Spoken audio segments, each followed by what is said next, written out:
Welcome and thank you all for joining us. Really excited about the session ahead. It's with Mark Cooper, Equity Portfolio Manager at PIMCO, one of the world's largest asset managers.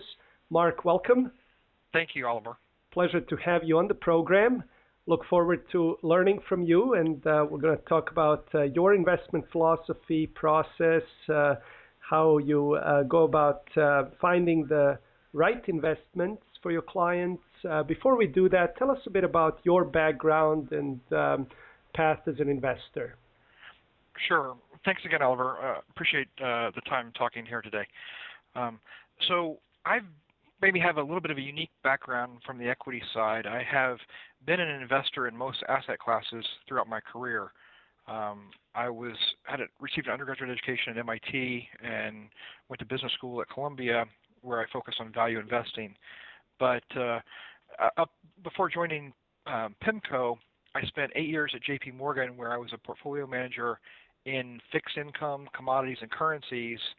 And then my two prior employers on the equity side, where I was more equity focused, was Pequot Capital, a large New York-based hedge fund, as well as Omega Advisors, where I was a partner and portfolio manager there, focusing mostly on industrials, basic materials, commodities, and parts of energy. Now, tell us a bit about perhaps some of the events and people that have shaped your investment philosophy, some of the places that you mentioned, the venerable investment houses. Who really shaped your investment philosophy? Sure. Well, I think it actually starts probably pretty young. As a teenager, I was reading a lot of economics, and I had read a lot of Milton Friedman and was very interested in his philosophies on economics, and I was always kind of interested in business. And I remember, not surprisingly, in the late 70s, early 80s, a broker tried to convince my dad to buy silver, and this was obviously probably about the time the Hunts were cornering the silver market. And I kind of thought it was very strange that you would buy this block of, silver and put it in a safe deposit box or whatever, and it didn't really seem too appealing to me. And that's kind of ironic in the fact that I ended up actually being a commodity portfolio manager later on in my career. But I was reading about investing, and I'd read a little bit about Warren Buffett in the early 80s, and started doing a little bit of investing on my own as a teenager from money I had saved from working various jobs and newspaper routes and stuff, and actually bought a couple stocks. And the first few stocks I purchased were stocks that I kind of knew something about. They're probably more popularized kind of maybe later on by Peter Lynch with buying companies you knew something about. And I ended up buying McDonald's and HP and Walmart at the time, and then actually probably made a very expensive decision by selling those stocks to do things that most teenagers ultimately want to do, at least where I grew up, which was buy a car and buy some other things. But so I was interested in economics, continued to study it, and then at MIT was very interested in finance and studying finance. And I was also an ROTC student in college, and when I graduated, I did my military training, and I was on active duty. I picked up a copy of The Intelligent Investor in the early 90s, and when I was at Officer Basic course, and I read it then, and it really hit home with me, and it was kind of, the immediate belief that made so much sense to me as an investor, and, so that had a big impact on me from a single book perspective. Obviously, from reading what people have written, Warren Buffett's been a big influence since, and Charlie Munger probably as much or more so. And I'd say I love Charlie for his willingness to be very open and speak his mind, especially when his comments can often be controversial. In terms of other people who've influenced me quite a bit, I mean, obviously my current and former employers, whether especially on the equity side, both Art Sandberg at Pequot and Lee Cooperman at Omega were very influential in my career. And then if I think about a mentor and a friend and a true gentleman, someone I've known for about the last 7 years or so, is the great value investor Jean-Marie Avillard.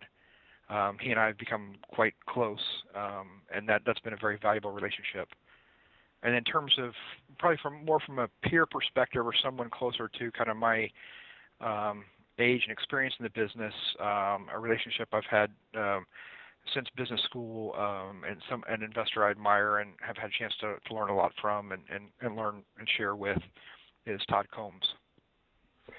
And you mentioned some true heavyweights of value investing here, and I really would be curious to ask you about your role now as an equity manager at investment firm that's perhaps more well known on the fixed income side. So when it comes to learning from some of the people that you mentioned or working at PIMCO, tell us a bit about some of the lessons that you've taken in as an equity manager, perhaps in environments where there is more emphasis on other asset classes, or when I think about people like Leon Cooperman or Art Sandberg that perhaps have other tools in their investment arsenal as well. Right. Well, I mean, I think in terms of thinking about kind of the way I've always approached it is, and to focus on what I can do and what I can add. And I think this is a great lesson from Warren Buffett about sticking within your circle of competence and not trying to do everything at all times. I mean, I think the background I have with these other asset classes makes me think about other risks that are out there in terms of the macro, if you will. And, and especially when I was focused on industrials, commodities, you have to be aware of where you are in the cycle. You have to be, aware of what's going on in the world. And a lot of value investors really want to emphasize their bottoms-up approach, and I fully believe that. But it's also naive to ignore everything else going on in the world. And as the world changes and the opportunities change, it does affect on the margin the outlook for your companies, right? The environment we're in now is very different than it was 20 years ago or 40 years ago, and you have to adjust a little bit accordingly. It doesn't mean you deviate far from your value principles. Not at all. You stick to those. But an awareness of what else is going on in the world is very helpful in that regard. So I think, both at Pequot and Omega, we were always very aware, and especially now at PIMCO as well, very aware of what else is taking place in the world and the environment in which we are investing in. And that makes you think a lot about, I think, the potential as an equity investor for the downside and protecting the downside, and also thinking about the expected returns you might achieve going forward. And before we move into some of the investment nitty-gritty here, you mentioned Jean-Marie Eveillard, and if I may just ask you, what is perhaps the one thing that you've learned from your association with one of the world's greatest investors? Yeah, I don't know if I could distill it down to one thing with Jean-Marie. I mean, there's so much, and it's he's such a true gentleman. He is so humble. He is, people that know him know is not a dominating personality, but it's a very much a subtle approach where he is kind of teaching with a very mild manner, if you will. And he'll make comments, and you think about him for months later, and you go back to him and say, well, what he said then was very, very astute. He focused on the key issue we were talking about 3 months ago, and it did turn out to be the key issue. He didn't really recognize it at the time. But I think it's recognizing that value investing is broad in the sense of there's not one value portfolio out there, right? I mean, that's why all value investors have different portfolios. We all have different strengths and weaknesses, views on the world, biases, and things that appeal to us. And Jean-Marie also showed to me that you could do it on an international scale, and you could do it with a broad range of companies. It wasn't a super concentrated small portfolio that he managed for so long. Now, to come to some of the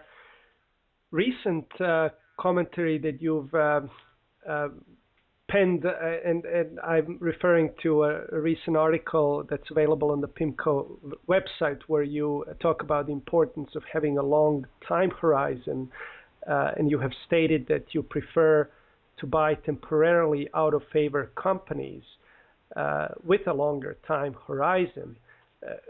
How do you distinguish between out of favor companies and so-called value traps? Sure. I think that's a very interesting question. And actually, I would say I have a little bit of probably an issue with the term value trap. And I would say, because I don't really agree with that idea.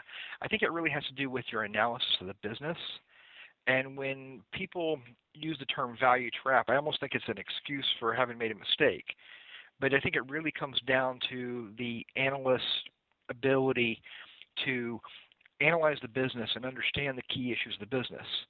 And if you understand it correctly and understand the issues correctly, you will understand whether you're dealing with a growing business, a stable business, or a dying business. And obviously, depending on what your outlook for that business is, can affect the true value of that underlying business. But if you assess it properly, I think you can avoid the idea of a value trap. And when it comes to then these so-called value traps, what would you say is what trips up people the most when it comes to that analysis? Can you give us some more specifics around how to make sure that one doesn't fall prey to such misguided analysis? Well, I mean, I think the best thing is to really understand what you own, right? And if you're buying a business that has, struggled for whatever reason, or you're buying a business that was maybe a formerly great business, but there's question about the growth going forward, is to do your analysis, do your homework on the business, understand the competitive advantages, understand the outlook, and to really figure out what you're buying. We tend to focus, and I really focus on trying to understand if the business looks somewhat like it has in the past and seeing if it's sustainable at that point, right? So, I'm not looking for businesses that are probably going to change dramatically from where they've been in the past, the idea that maybe they didn't grow before, but they're going to grow now. I tend to probably more to buy businesses that have grown in the past, have maybe temporarily stumbled, either overall or with a division or something like that, where there's a small hiccup in the road that we think is temporary, and then think you're going to get a little bit of kind of reversion to the mean, if you will, in that business, but not trying to buy a business that we think is facing true structural decline at the hope that it's going to turn around. And we can talk about that more a little bit later, but it tends, in this environment right now, I'm looking for, I think, higher quality companies that we think are a little bit more stable in their earnings prospects and growth outlooks for the next few years. So they may not be big growth companies, but I want to avoid those that I think are facing severe decline in their businesses. And as value investors, we of course know that it always comes down to the price one pays. So when it comes to these types of situations, and when you say that you prefer to buy temporarily out of favor companies, of course we're all interested to know how you judge that to be temporarily, that only temporary in nature where a company stumbles. So give us a sense of for what are the reasons why companies get out of favor and how you get comfortable with that in a way. What are your favorite sources of mispricings? Right. So, I mean, we have examples in the past where companies, say you take a reasonably large corporation with 5 divisions, and maybe one of them is suffering, structural issues. And what we'd find is the market seems to overly penalize and discount, that business. Maybe that business is going away. So effectively, you could lose 20% of your earnings power. But if a stock goes down by 50%, then maybe the market is more than discounting the potential hit to that business. And oftentimes we think the market tends to overreact so that, where investors or speculators in the short run may think that business is going away, maybe it doesn't go away all the way. But even if you assume it does go away, the market changing value of the company is much greater than even if that business went to zero. So we want to step in and try to understand the other, say, 4 segments in this example as well, and make sure we think those are stable, but also understand the issues in the business unit that's having the problems and trying to ascertain how bad it could be. And if we think it's gone from 20% to zero, and the stock price is down 50, that's one thing. If we think that business is going from 20% to going to be a big negative and a drag on earnings for an extended period of time, that's a different valuation. But that situations like that might provide opportunities, and we've experienced kind of several of those in the past, or where a single business segment that we don't think represents very much, again, of the NPV of the entire enterprise. So it doesn't really provide that much cash flow, but investors, or probably more speculators, focus exclusively, it seems like, on that issue, and they over-exaggerate the importance of maybe what a single business is to a larger company.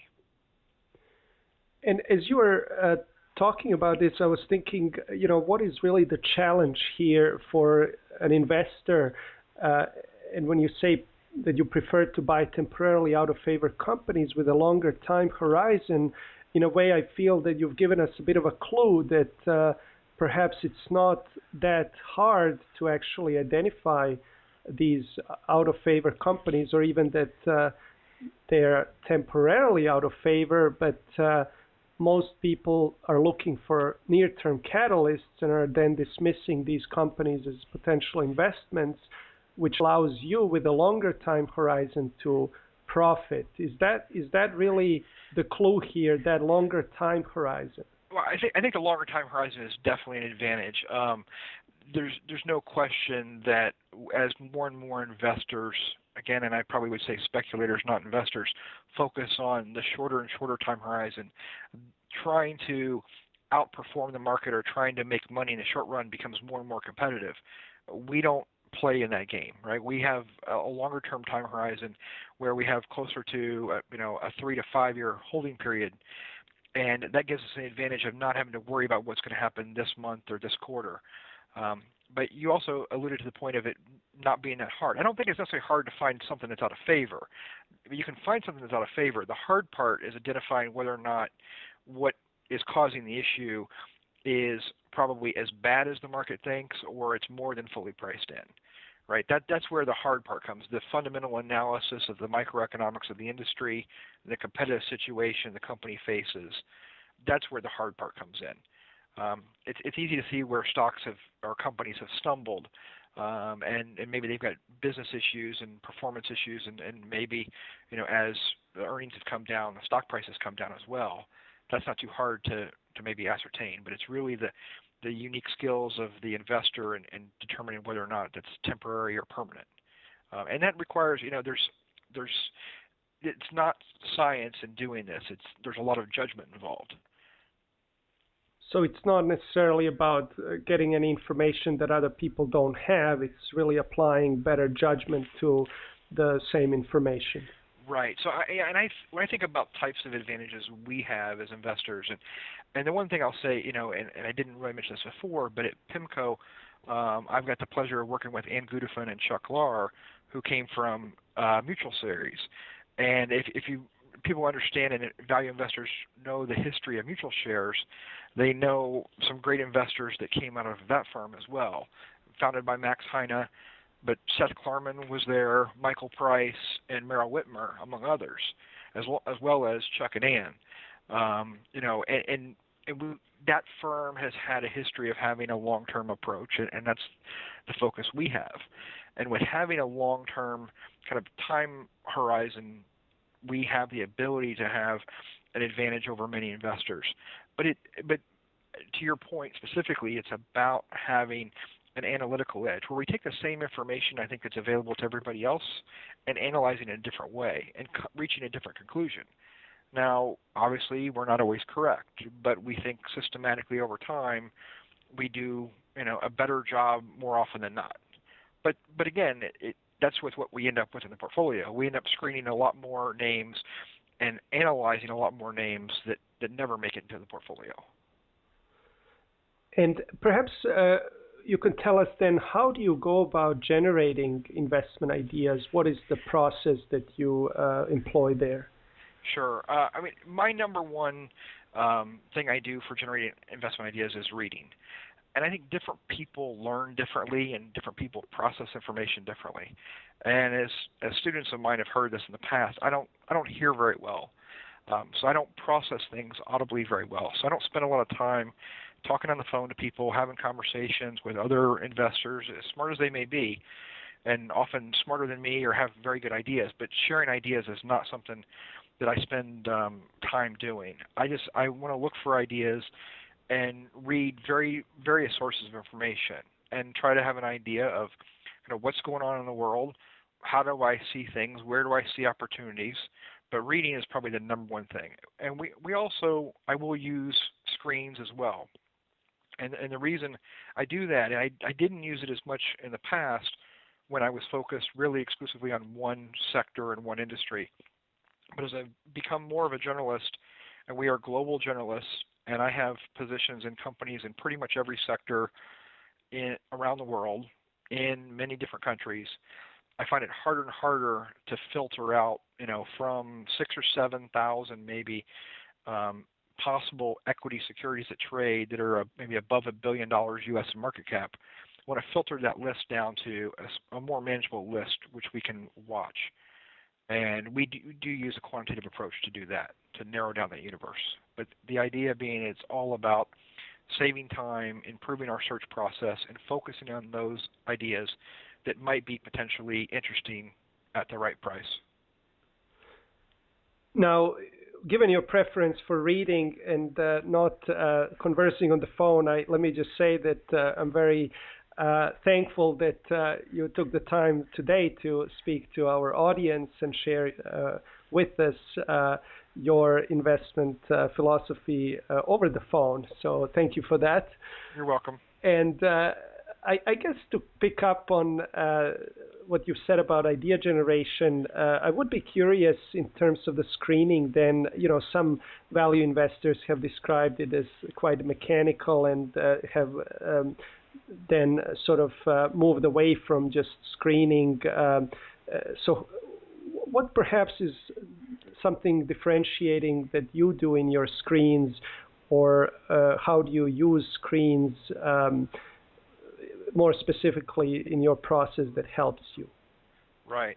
I mean, I don't know that the screen that I would use would be that different from maybe what another value investor would use.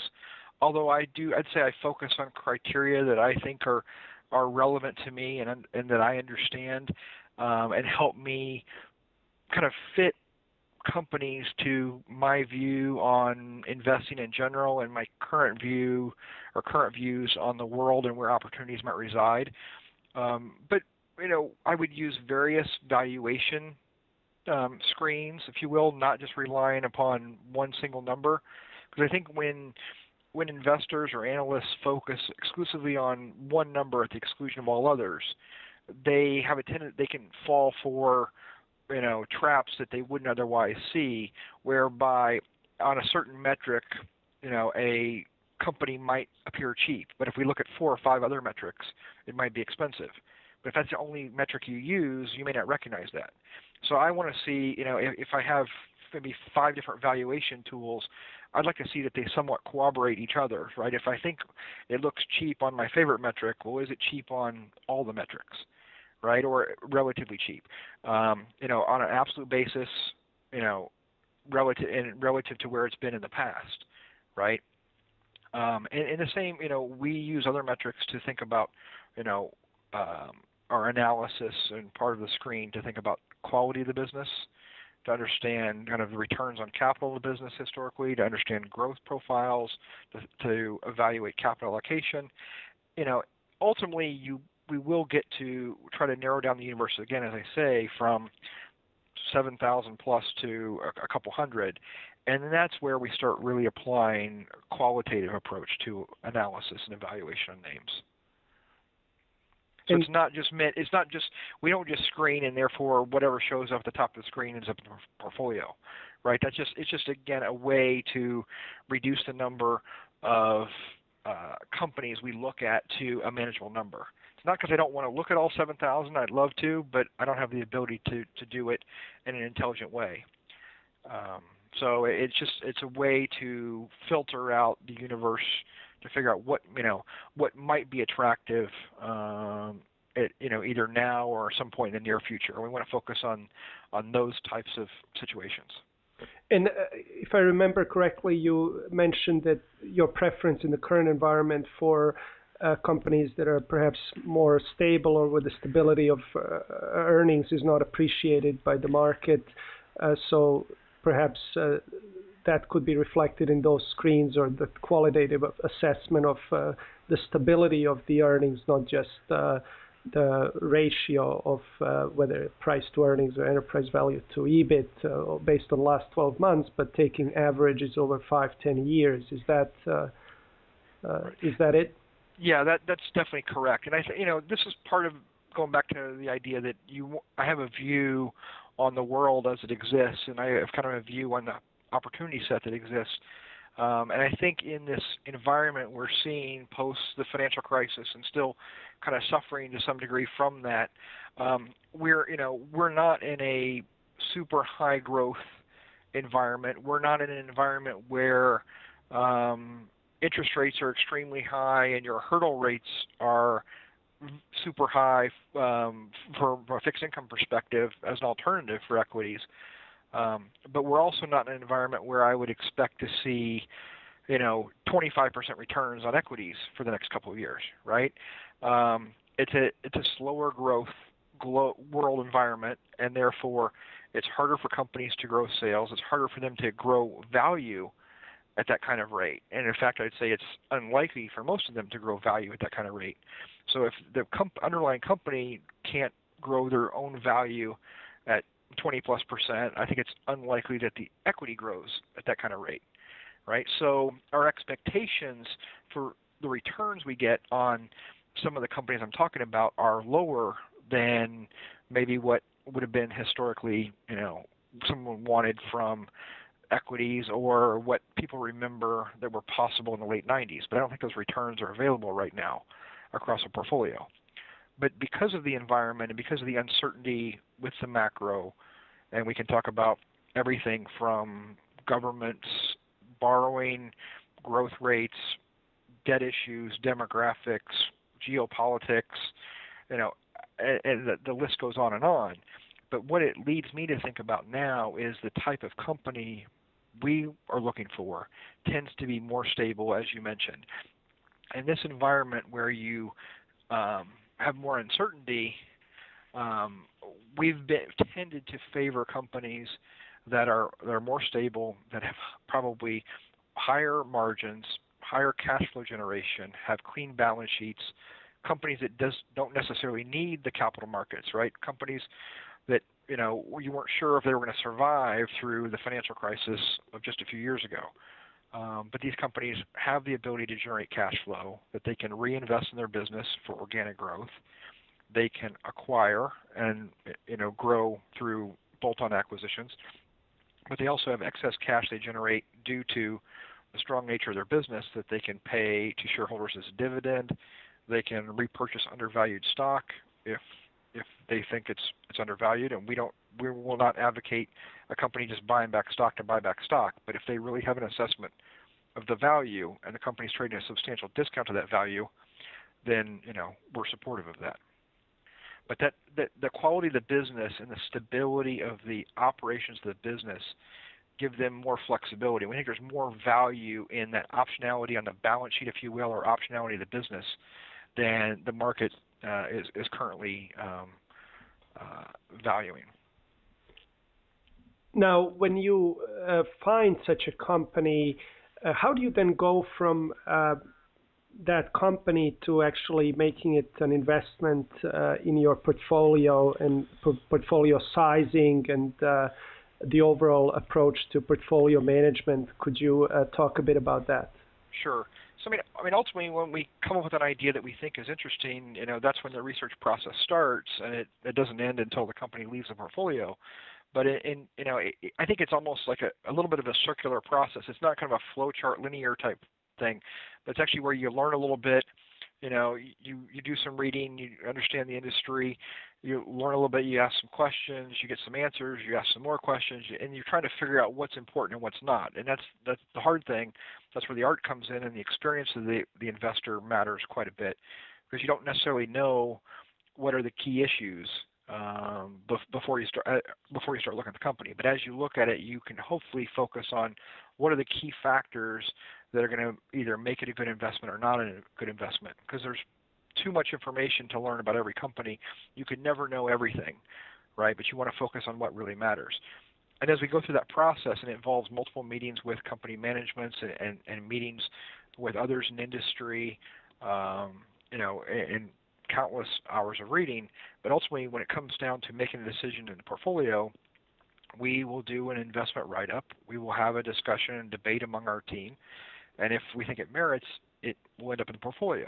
And in terms of the size is a function of a handful of factors, and ultimately it's about what else is in the portfolio, what are the other opportunities out there, and how good we see this as an opportunity. But I'm generally in favor of putting most positions in the portfolio, and a typical size for us would be a 1% position as kind of a starting point for a new position. And it might vary a little bit based on the company itself, the liquidity, how much downside we ultimately see, and how much of a discount we think it is to intrinsic value. But I think all those, you're adding a lot more variables that are impossible to predict with perfection which one is likely to be the case. So varying your initial position from 50 basis points to 5% is something that I'm not in favor of doing, because I think it kind of, by doing that, you believe you've got a lot more precision in effectively predicting the outcome or how undervalued it is than is probably likely to be the case. So I'm much more in favor of a more stable kind of a 1% position as an initial position.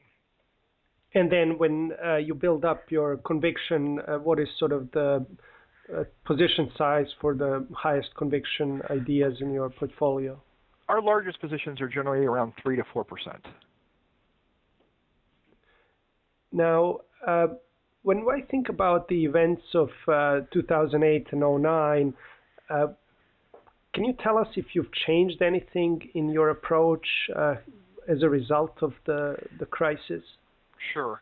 I mean, I think, two things. One is I've changed firms since the crisis, so that affects things. I mean, you always, as an investor, you have to be aware of the needs of your clients and your firm and the demands for your firm. So that does change a little bit. And in the 2008-2009 timeframe, I was primarily focused, when I was at Omega, on industrials, basic materials, commodities, and parts of energy. So it was a little bit narrower universe than I have at PIMCO. And part of the attraction among many of coming to PIMCO was the ability to be a journalist and look at all sectors. So I have a little more flexibility there. So that affects the process as well. But you might have a different time horizon that may change. But if I was just at if I was just at the same firm and nothing else changed outside of that, and just the financial crisis, I would say the idea of the types of companies I'm looking at, where I'm focused more on high quality names now, that would have been constant either at Omega or now at PIMCO. Because I think that's an added risk factor that's been in the market for the last few years.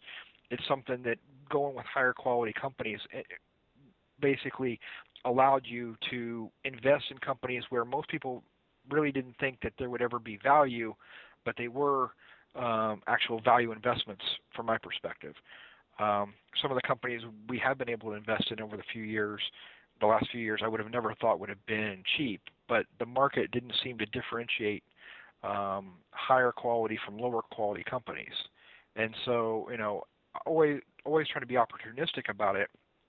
We were able to buy great companies that were probably larger cap than historically I'd purchased, and also better quality, but still had good growth prospects and good protection on the downside, because we thought they were safer businesses at significant discounts to intrinsic value, because the market wasn't differentiating between those companies, when in fact we would have thought that there should have been a greater differential.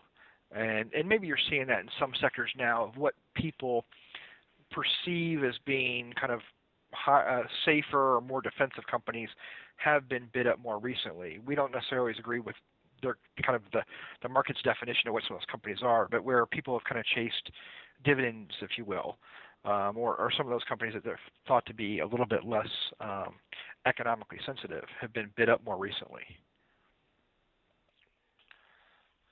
Mark, what would you say is the single biggest mistake that keeps investors from reaching their goals?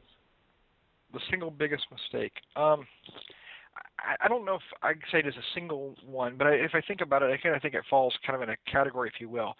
And one, it's really about investors not being comfortable in their own skin, and they tend to chase things that are maybe the latest fad or whatever's hot today. And I think that you have to have patience and stay the course with your investing philosophy, but you also can't be afraid that you're going to miss something. And I think, as investors become more experienced, hopefully they become more comfortable with what they know and what their circle of competence is. And they don't worry so much about what's outside that. But you just want to kind of narrow down, to the investable universe of what you can possibly follow and what you can know, and focus on that. And if the opportunities present themselves, take advantage of it. But if you are always worried about what somebody else is doing or what might work the next 3 months or what's going to work between now and year end, changing kind of your roadmap, if you will, I think gets people in trouble.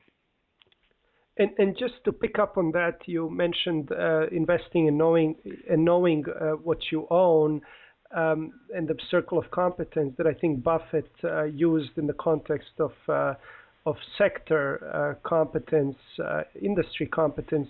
As a global investor, you mentioned investing in different countries globally. Can you speak a little bit about that circle of competence, how you see it as you move beyond the borders of the U.S.? Right. I mean, it is harder as you go and you look to more and more sectors and try to follow them. There's no question. I think looking at a couple companies in the same industry or looking at a handful of companies in the same industry is definitely easier than looking at two companies in two different industries. And if you add the global context, it adds another dimension, if you will, and thinking about regulations and accounting. But in fact, the one thing we think is probably less relevant now is the country of domicile for a company. I worry much more after thinking about obviously the rule of law and the accounting. We worry much less about where a company is located than where their end markets are and what their businesses are. And again, maybe it's because the opportunities have been presenting themselves in the market more recently, in my opinion, have been the cheaper companies have been some of the larger cap. It's led to more multinationals. So we're crossing more country borders and in more regions. But at another point in the cycle, maybe we're having this conversation, 15 years from now, maybe it goes back to the cheapest values out there might be, small cap domestic stocks in the U.S. or across Europe, if you will. That definitely will change over time. And that echoes again your prior point about that opportunistic approach. That's a big part of your investment philosophy. You mentioned reading books in terms of also generating investment ideas. I'd be curious if you could share with our audience some of the recent books that you have read that you found helpful in improving as an investor. Right. And yeah, I try to read quite a bit, really just out of curiosity more than I say it leads directly to an investment idea. And just trying to always learn and get better. But time will ultimately tell whether or not they help with the investing process or. But some of the recent books I've read and I thought were very enjoyable. I do like a lot of science books, and I just read the Einstein biography by Walter Isaacson. And I think it talks a lot about thought experiments and Einstein's thought experiments, and it helps me think about my process and how to improve it quite a bit. Other books that I've read recently that I really found to be interesting: Anti-Fragile by Taleb.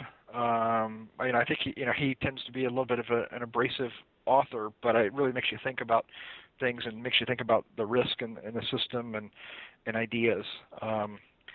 Success Equation by Michael Mauboussin. I think all of his books are fantastic, and he does a wonderful job, I think, of bringing some of the academic literature to the more practical and to the layperson as an investor.